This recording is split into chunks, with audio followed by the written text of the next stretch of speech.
Hey guys. Oh shoot, I forgot to turn this down. That's why I'm your bank in Tarkov.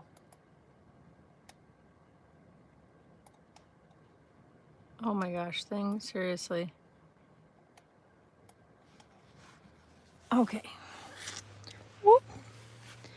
So good morning. I just did something I did not know I was going to be able to do, and kind of proud of myself. God, this wind needs to stop. Oh gosh. So today is from McDonald's. Good morning, Joseph. Little me, just put the new RV battery in, and can I just say, first of all, the battery we took out, I was like, oh yeah, this will be no problem, right? Was the wrong battery, the old battery that was in it.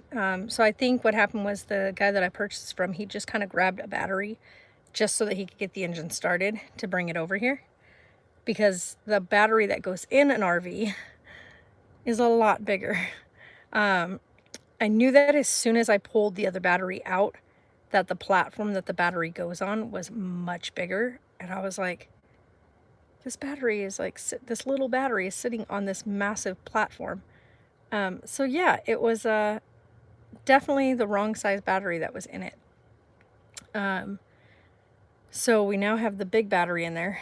And when I stand at the front of the RV, the lip, I guess you'd say the top of the RV engine compartment comes to like right here on my shoulder, like right at my shoulders. So to get the battery in, I had to lift it up and over my shoulder height. Like I had the battery like face level, and then I had to set it down on the engine, climb up on top of the bumper, and then, you know, put the battery into the compartment. That was way heavier than that's the most weight I think I've lifted in a compact weight wise in a long time.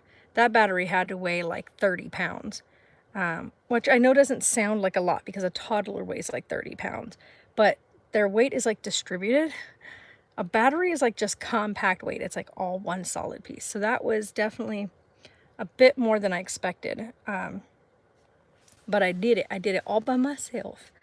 And I'm really proud of myself because I got a battery from AutoZone when I told him what I was driving, but the guy gave me a battery for a truck, for a GMC truck, which my RV is. However, because it's an RV, it needs the bigger class battery. So he gave me the battery with this, what you're supposed to buy, like I guess the old like GMC has the twist in, what do they call it, the pegs, and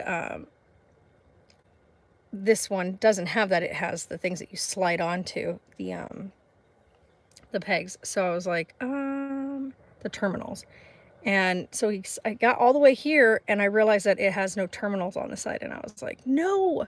So I had to go all the way back up there, and then the guy was like, wait, why did he give you that? If you're driving an RV, RVs don't have side terminal batteries. And I was like, well, that's what he gave me.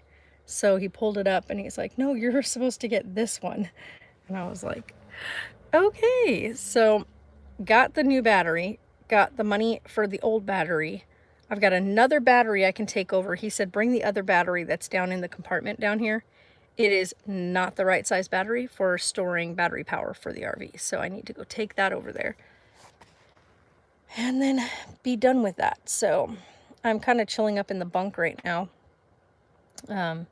Let Sarah get herself going for the morning, and then we're going to go inside. This is the last day here. Go inside and do the last bit of cleanup in the house. So we're going to go in there. Everything's just like, there's not much to do, you guys.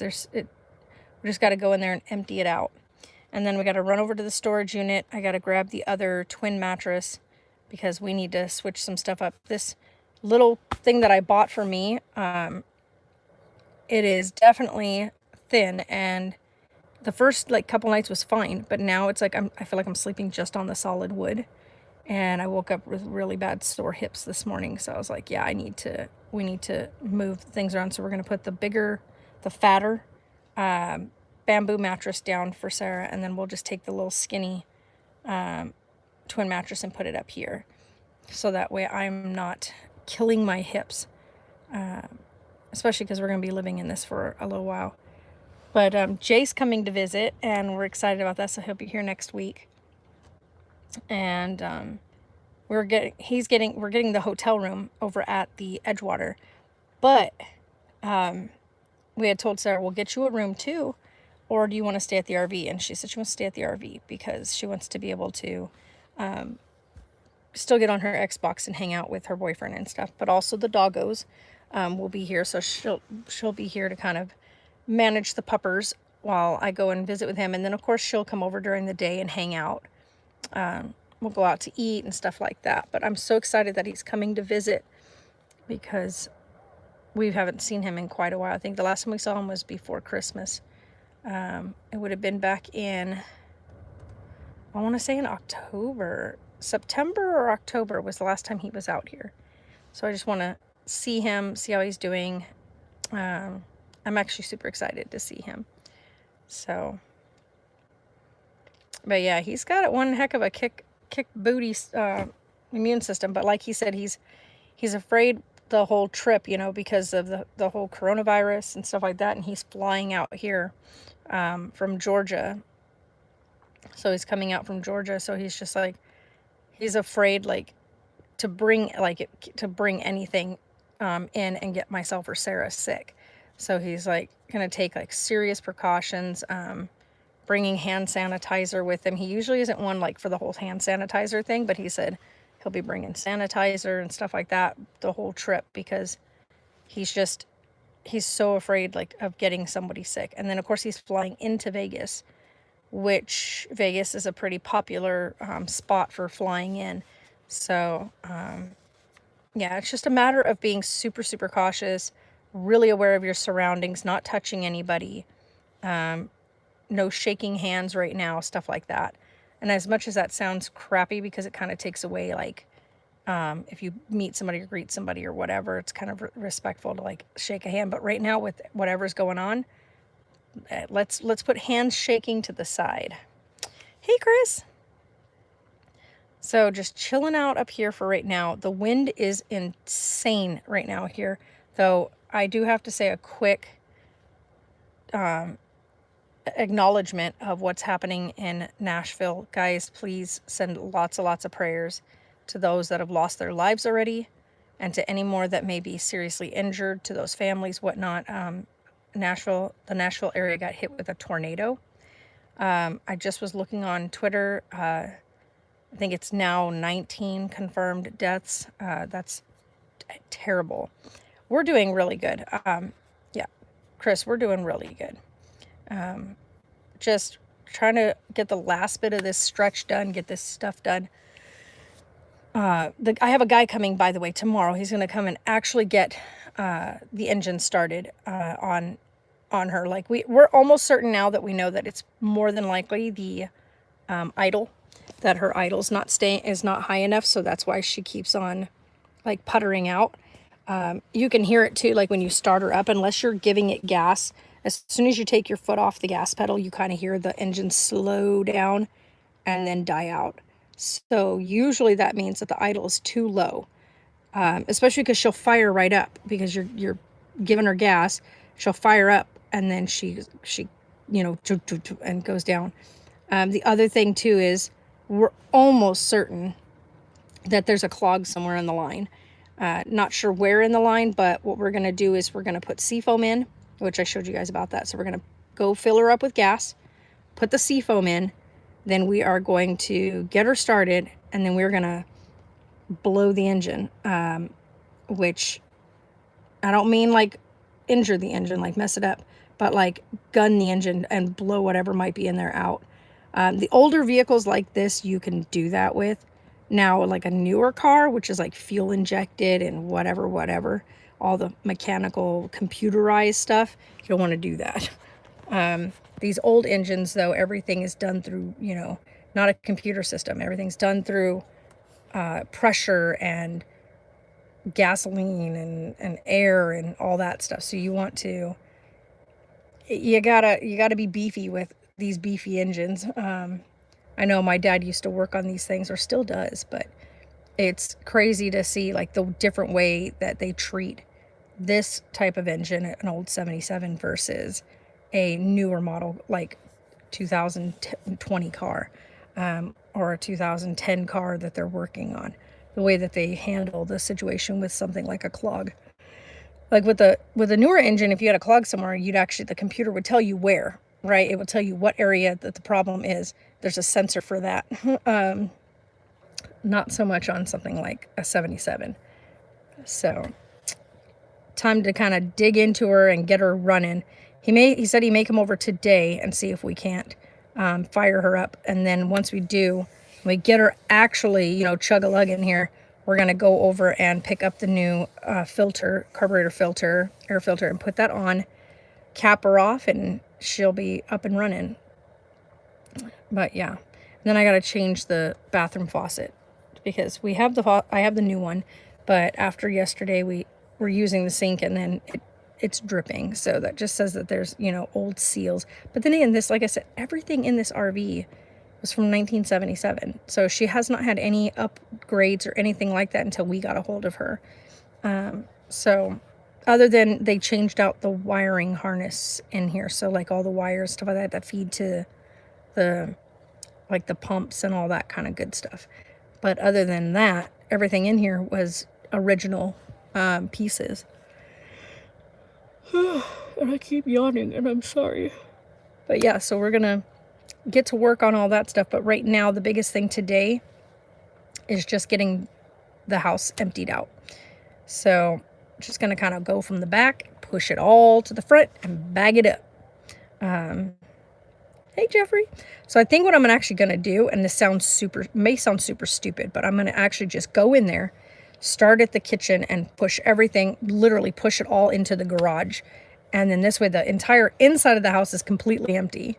And then we'll just finish going through everything in the garage, and just start bagging the trash up and putting what we need to take over to the storage unit into the car, and then go over there, grab that other mattress, which will free up some space in the storage unit. Grab the other mattress, move it out of the way, put everything else in there, and bring the mattress here. So, and how's it going, Jeff? But yeah, so I just figured I'd pop in for a few moments, say hi to you guys, just kind of keeping posted, and then we'll be heading over there. I'm really excited to just be done, you know what I mean? Just be finished with this area. So I'm over this whole move. This was, as you guys already know, if you guys have been watching, everything that happened, it was like a whole snowball effect for the month of February. And I think I got extremely overwhelmed really fast at the beginning of the month. And it took me a couple of weeks to rein myself in, accept what I could change, what I could do something about, and then go forward from there. But yeah, sounds like a great plan, right? So and it's not a lot. There's just a few things in there, and each room has a couple of items in it. So I just need to get it all out of there. So just get it all out of the outside of, get it out of the actual house, and then sort it all, because it's literally just the small bits of stuff. So I just want to get it out of the inside of the house and then go from there. So we're going to throw laundry stuff in the wash machine so we can wash what little bit we have here, get it all washed, and then we're going to get all the rest of this stuff done. So just waiting on Miss Sarah to get herself going for the morning. We all kind of had a late night, and then this wind has been absolutely horrible.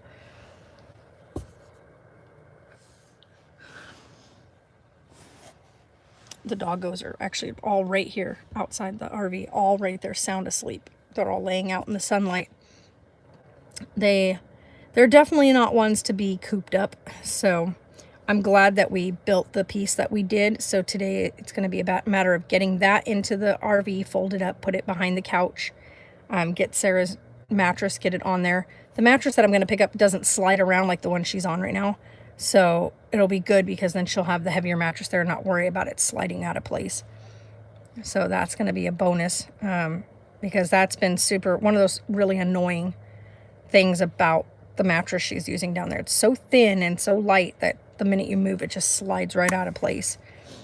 So want to prevent that from happening, so we'll use the heavier mattress. But anywho, you guys, I'm gonna get off here. Just wanted to stop in, give you guys an update, tell you guys we're doing good. I'm pretty sure that I caught a small stomach bug. I was sick for like 2-3 days, but it wasn't like bad. It was just like really mild. But it like wrecked me when it came to my appetite. I was so hungry, but then I couldn't eat. And then when I tried to eat, I'd get sick. That's always fun when you get nauseous and sick every time you think of food. But made it through it. We had really, really good dinner last night. Like so good. If you ever wonder if it's possible to make crab legs or whatnot in an RV, it is absolutely possible. So Sarah and I ended up having snow crab legs the other night with a fettuccine alfredo fettuccine alfredo, and it was so good. But yeah, that's what we ended up making in here the other night. And yeah, so tonight I'm gonna make tacos. Yeah, I'm definitely feeling better. Sarah caught it too. Like I had it for 3 days, and then she caught it like a day or two after I'd already had it. And hers kicked her butt for like a whole day, and then she was fine. So, yeah. But tonight, making tacos. And tomorrow, once we're all situated over at the camp, we're going to be making jambalaya. Because you got to have some jambalaya when you're out on the river. And yeah, so you guys, take it easy. I will see you guys later. Probably later tonight sometime. But yeah, we are good to go. And just a few more things to do. You guys, we're almost out of here. And I'm excited about it. I'm super excited about it. Nervous, but there's a cat on top of the RV. So you guys have a great day. We'll talk to you later.